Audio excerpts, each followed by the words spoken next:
السلام علیکم دوستو، کیسے ہو؟ امید ہے کہ سب خیریت سے ہوں گے۔ اللہ آپ لوگوں کو ایسے ہی خوش رکھے۔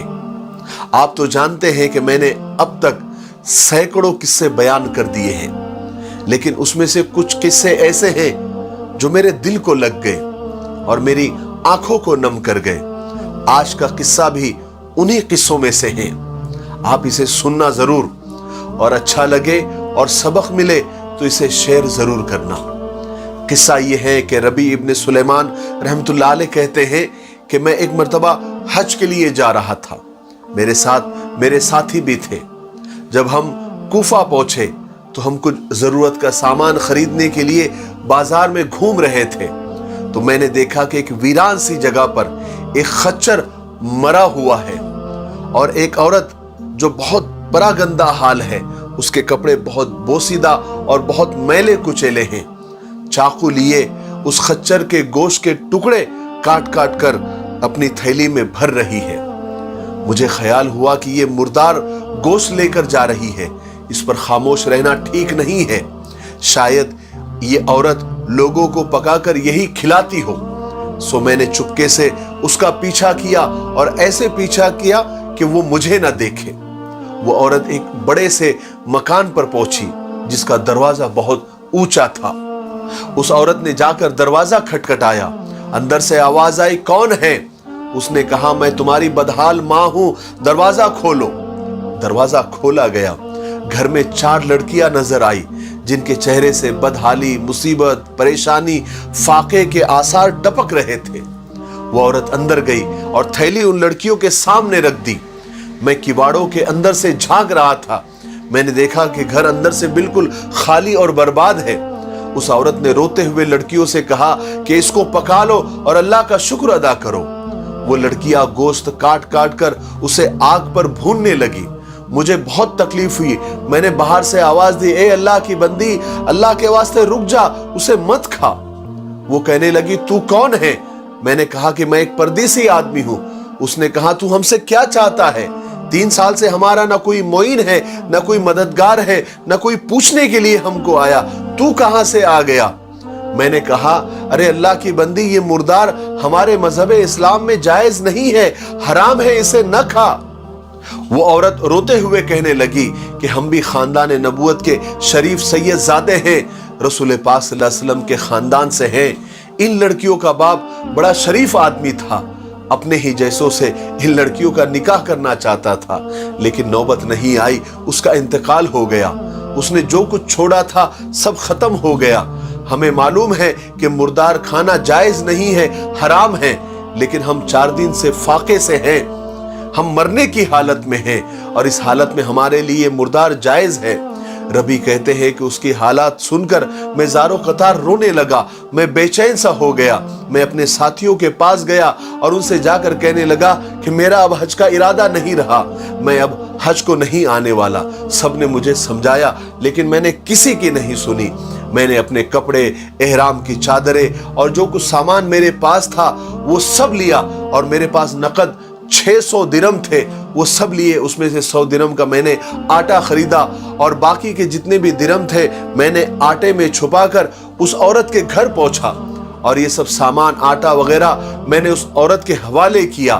اس عورت نے میرا بہت بہت زیادہ شکریہ ادا کیا اور کہنے لگی کہ اے ابن سلیمان، اللہ تیرے اگلے پچھلے سارے گناہ معاف کرے، تجھے حج کا ثواب عطا کرے، اور اپنی جنت میں تجھے جگہ عطا کرے، اور اس سب خیر کے کام کا اور اس مدد کا تجھے ایسا بدلہ عطا کرے کہ جو تجھ پر دنیا میں ہی ظاہر ہو جائے۔ ربی کہتے ہیں کہ حج کا قافلہ روانہ ہو گیا۔ میں یہ سوچ کر کوفہ میں ہی رکا رہا کہ حج کے قافلے جب واپس آئیں گے تو واپسی میں ان کا استقبال کروں گا اور ان سے دعاؤں کی درخواست کروں گا۔ میں حج ہونے تک وہیں پر رکا رہا، یہاں تک کہ حج کے قافلے واپس ہونے لگے۔ جب ایک حج کا قافلہ میرے سامنے سے گزرا تو مجھے اپنے حج کے محروم ہو جانے سے مجھے بہت افسوس ہوا۔ میں آپ دیدہ ہو گیا، اور رنج سے اور غم سے میرے آنکھوں سے آنسو جاری ہو گئے۔ جب میں ایک قافلے سے ملا تو میں نے ان سے کہا کہ اللہ تعالیٰ تمہارا حج قبول کرے، اور تم نے جو حج پر خرچ کیا ہے، جو اخراجات ہے، ان کا بدلہ تمہیں عطا کرے۔ تو ان میں سے ایک شخص نے کہا یہ کیسی دعا ہے اور یہ کون دعا دے رہا ہے؟ میں نے کہا کہ یہ اس محروم بندے کی دعا ہے جو اللہ کے در کے قریب تک آیا لیکن اللہ کے در کی زیارت سے محروم رہا۔ تو ان میں سے ایک آدمی کہنے لگا تعجب کی بات ہے، تم ایسی باتیں کر رہے ہو، کیا تم ہمارے ساتھ حج پر نہیں تھے؟ کیا تم میرے ساتھ میدان عرفات میں نہیں تھے؟ میں نے تم کو دیکھا ہے، تم میدان عرفات میں میرے ساتھ تھے۔ کیا تم نے میرے ساتھ شیطان کو کنکریاں نہیں ماری؟ کیا ہم دونوں نے ساتھ میں طواف نہیں کیا؟ میں اپنے دل میں سوچنے لگا یا اللہ یہ کیا لطف ہے، یہ کیسی باتیں کر رہا ہے۔ ابھی فرماتے کہ میں یہ سوچ ہی رہا تھا کہ یہ کیا ہو رہا ہے، اتنے میں میرے ہی شہر کا میرا ہی قافلہ مجھے واپس ہوتا ہوا نظر آیا۔ میں دوڑ کے ان کے پاس گیا اور ان کے گلے لگ کے رونے لگا اور ان کو دعائیں دینے لگا کہ اللہ تبارک و تعالیٰ تمہارے حج کو قبول کرے، تمہارے سفر کو قبول کرے۔ تو وہ بھی وہی کہنے لگے، کہا کہ تم کیوں دعا دے رہے ہو، تم تو ہمارے ساتھ ہی تھے نا۔ میں نے کہا میں کہاں ساتھ تھا، میں تو یہیں پر محروم رہا، میں تو اتنے قریب آ کر بھی حج نہ کر سکا، اللہ تبارک و تعالیٰ کے گھر کی زیارت نہ کر سکا اور روضہ پاک کا دیدار نہیں کر سکا۔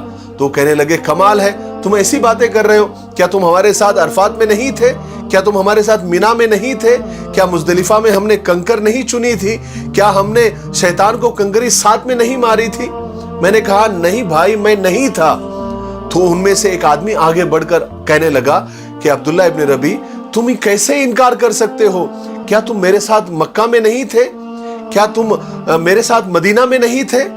یاد ہے جب ہم قبر اطہر کی یعنی روضہ پاک کی زیارت کر کے باب جبریل سے باہر آ رہے تھے اور وہاں پر بہت بھیڑ تھی، اور بھیڑ ہونے کی وجہ سے تم نے یہ تھیلی میرے ہاتھ میں میرے پاس امانت رکھی تھی، جس پر دیکھو یہ مہر بھی لگی ہوئی ہے، اس پر لکھا ہوا ہے کہ جو ہم سے معاملہ کرتا ہے وہ نفع کماتا ہے، یہ لو تمہاری امانت، یہ تمہاری تھیلی۔ میں عبداللہ ابن ربی فرماتے ہیں میں نے وہ تھیلی ہاتھ میں لی، اللہ کی قسم میں نے وہ تھیلی اس سے پہلے کبھی دیکھی ہی نہیں تھی۔ وہ تھیلی لے کر میں گھر واپس آیا، عشاء کی نماز پڑھی، اپنا وظیفہ پورا کیا، اور میں یہی سوچتا رہا کہ یا اللہ یہ میرے ساتھ کیا ہو رہا ہے، آخر یہ قصہ کیا ہے، آخر یہ ماجرا کیا ہے، لوگ اس طرح کی باتیں کیوں کر رہے ہیں کہ میں تو یہیں پر رکا رہا، میں نے حج بھی نہیں کیا، لیکن مجھے چشمدید گواہ مل رہے ہیں اور مجھ سے کہہ رہے کہ میں ان کے ساتھ حج کو تھا۔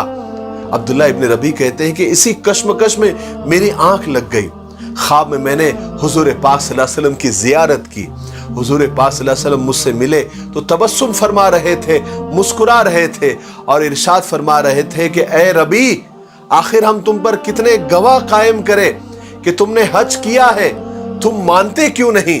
تم اس بات کو مان لو کہ تم نے حج کیا ہے۔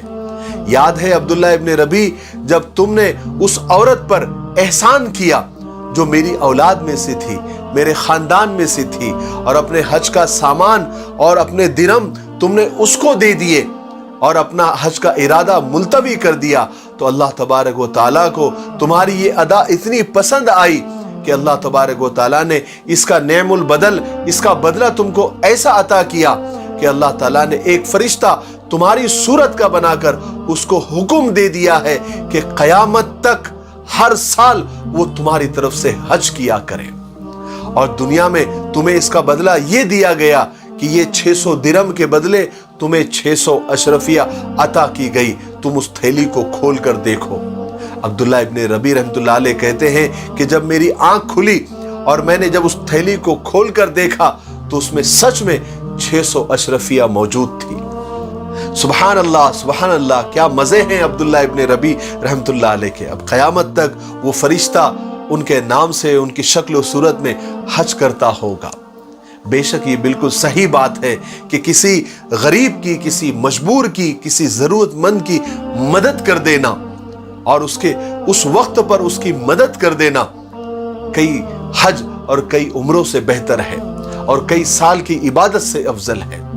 ہم نے دیکھا ہے کہ کئی لوگ جو ہر سال حج اور عمرے کرتے ہیں، اس میں کوئی غلط بات نہیں ہے، اللہ نے دیا ہے آپ کیجئے، لیکن اس کے ساتھ ساتھ آپ اپنے خاندان کے غریبوں پر بھی توجہ ڈالیے، آپ اپنے آس پاس کے لوگوں پر بھی توجہ ڈالیے، آپ اپنے پڑوسیوں پر دھیان دیجئے، آپ بے شک اللہ نے آپ کو دیا ہے، آپ ہر سال عمرہ کیجئے، ہر سال حج کیجئے، لیکن آپ کا یہ بھی فرض بنتا ہے کہ آپ کے خاندان میں کوئی غریب تو نہیں ہے، کوئی مجبور تو نہیں ہے، کوئی کہیں مردار تو نہیں کھا رہا ہے، کہیں کسی کے گھر میں فاقہ تو نہیں ہے۔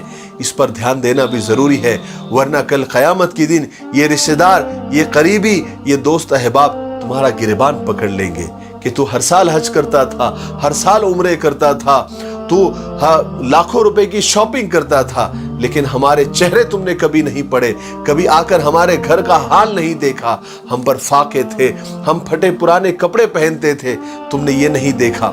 تو ہو سکتا ہے کہ اللہ تبارک و تعالیٰ تم سے اس معاملے میں باس پرس کر لے۔ اس لیے ہمیشہ اپنے قریبیوں پر، اپنے آس پاس، اپنے اڑوس پڑوس میں، اپنے رشتہ داروں میں یہ دیکھا کرے کہ کوئی بدحال تو نہیں ہے، اور اللہ تبارک و تعالیٰ نے تم کو دیا ہے، تم کو عطا کیا ہے، تو ان کی جتنی ہو سکے آپ مدد کرے۔ اللہ تبارک و تعالیٰ کئی سال کی عبادت سے زیادہ تم کو ثواب دے گا۔ مجھے امید ہے کہ یہ قصہ آپ کو پسند بھی آیا ہوگا اور اس سے بہت بڑا سبق بھی ملا ہوگا۔ میرے لیے، پوری امت کے لیے اور پوری انسانیت کے لیے خیر کی دعا کرتے رہیں۔ السلام علیکم ورحمۃ اللہ وبرکاتہ۔